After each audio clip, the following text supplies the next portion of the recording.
magaalo maanta u qalantaa magaalada muqdisho waxa waaye hees ee xamar waa mandhaafaan ay noo qaaday fanaanadiini qaaliga ah howladii waa beri hibo nuura qof walba way taqaanaa waxa waaye waqtigii soomaalidu ay sharafta iyo cadaaladda iyo dhabtu ay ahayd xaqiiqdu dhaftana ay hogsaneed waa dal cujeer waa ku salaamaya cabdiqaadir cujeer carabi waa asalaamu calaykum beysani akis waa ku salaamaya sidoo kale dal beysani ayaa kasoo jeedaa waan dareemi karaa qofku waxa waaye taariikhda ayaa sheegi doonta wax walba uu yahay waxaa mahad gaara iskale inta maanta muqdisho oo magaalo madaxda ah iyo kulli iyo waxyaabahaade waxaan aad uga xumahay barnaamijka inaan kusoo qaadanana hadalka kasoo yeeray aafadda madaxweynaha oo aan sharaf weyn naga mudan siinab macalin iyo caasho shaacur walaalahan hiraab ku fariis walaalahan wili hiraab ee ku fariisan kursiga khayre haddii kale waa lagu kala tegaya waxay tiri walaalahan hiraab kursiga ku fadhiisan maayeen haddii kale waa lagu kala tegaya waa foolxumo kasoo yeertay maxaa yeelay kursiga waxaa iskale beesha hawiya iskale hiraab keliya ma laha kii nasiibkiisu u noqdana ayaa loo doorto oo madaxweynaha u doorta ayaa noqon doona marka aad iyo aad ayaan uga xunnahay arrimaha kasoo yeeray aafada madaxweynaha anaga mar walba sharafay naga mudan tahay waa madaxweynaha waana nala dhalatay waana cunudkeennii maahawiye mar walba waxaan leenahay haddii adigu waxba kaa soo yiro qof dumanaa tahay ku godashmeen marka xaaska madaxweyne farmaajo siinab macalin oo iyo eedadeed caasho shaacuur ayaa la hadlaysay qaar ka mid ah haweenka kasoo jeeda beesha mursade ayaa ka hadlay xaalada siyaasadeed uu dalku marayo iyo sida ay u arkaan labadan qof oo ehel ahaan isxiga xasan khayre ayaa warbixin ay siinayeen haweenka beesha mursade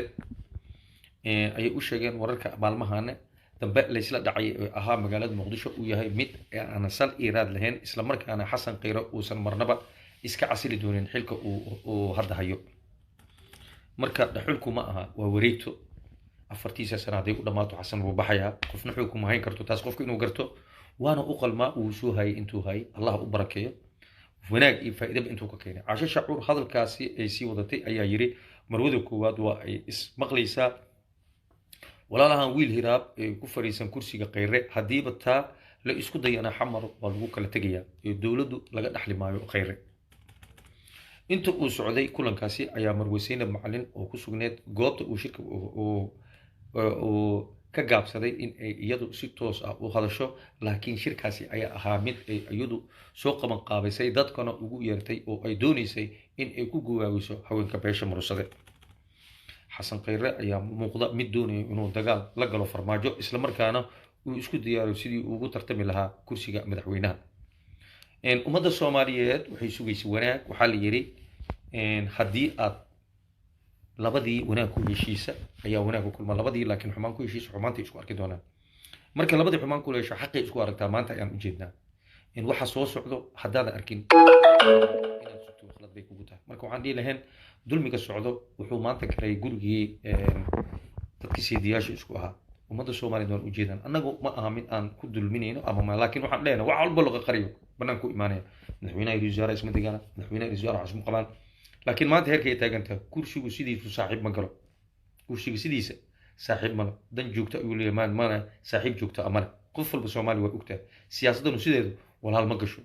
waad ogtihiin boqortooyadii carbaha wiil aabihiisii u dilay ama waddanka uga cararay oo kursiga dowladda qadar uu ku fadhiya ninka qadar maanta fadhiyo aabihiisaa waddanka kaga caray marka waxaan idin leeyahay qof walba waxgarada ama qof walba maanta dhibaatada ay ku socoto magaalada muqdisho aan ognahay waxa masiibadeedu ah dadka u dhashay ayagoo dad isku qabo ayagoo maanta iskale aan isjeclayn xaaladdu maanta dalku ay tahay aan dareemi karno waxaa marka eedaas iskale dadka u dhashay maanta waxaa nasiib dar ah adigoo hawiye ah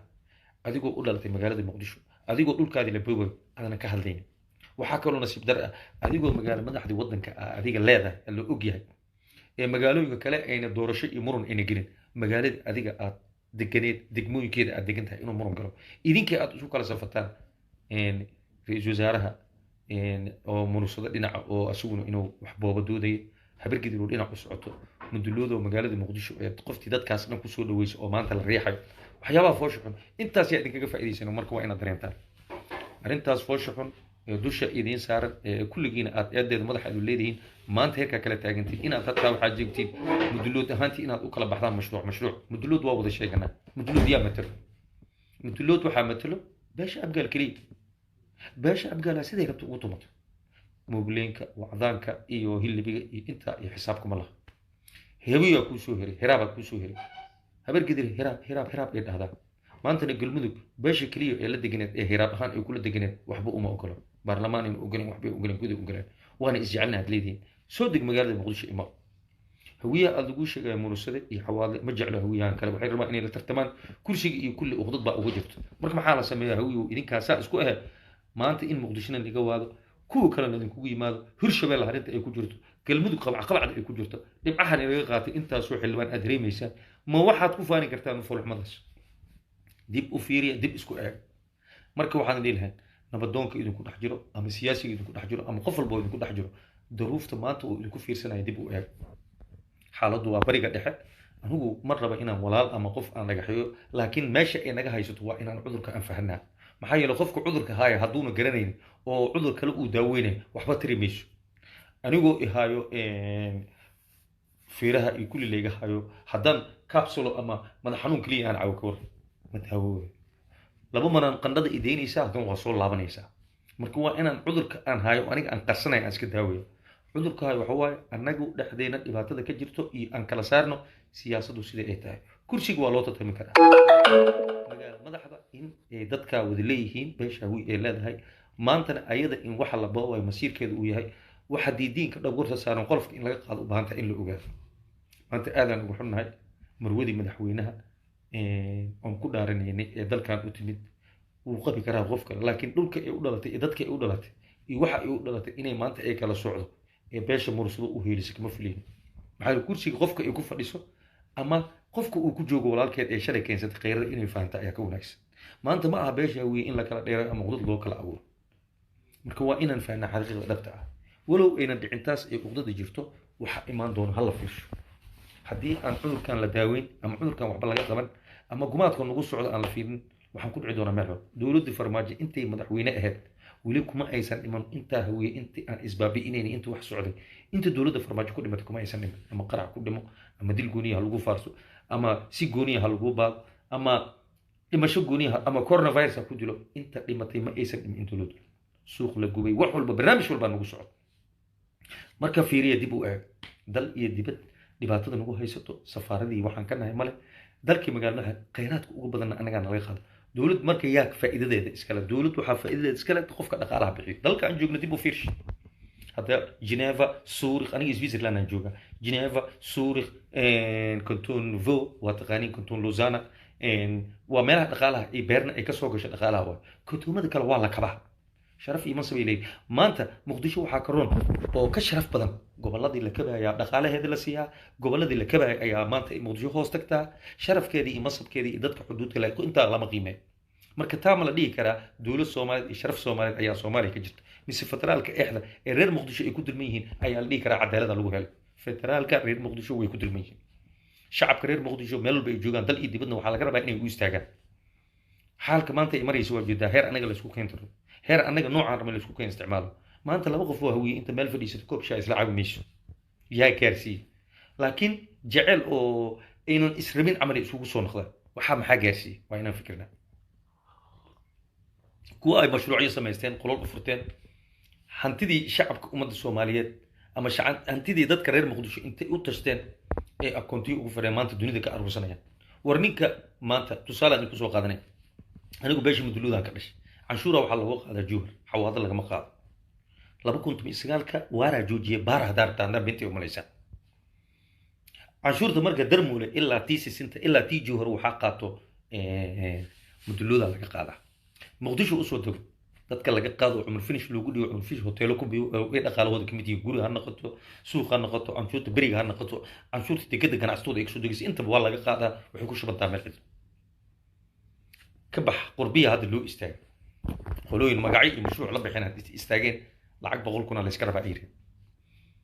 maxaa lagu qabanayaa maxaa sal rabaa in lagu qabto mideeda kale barnaamijkaas yaa wada oo abaabulkeedii iskale in la isweydiiyo u baahan tahay walaalow xalaal maalin cada la quutaa waxaa fiican waxa la sameynaya inaan wada ogaano xaalku bariga dhuxu marayaa marka inaan dib isugu noqono aan isbaarno aan isbarano midnimo ayaa wax lagu qabtaa laakiin nin intuu sanduuq furto oo dad oo maqaayad u furto xafiis u furto ee doonaya inuu dadkii laqo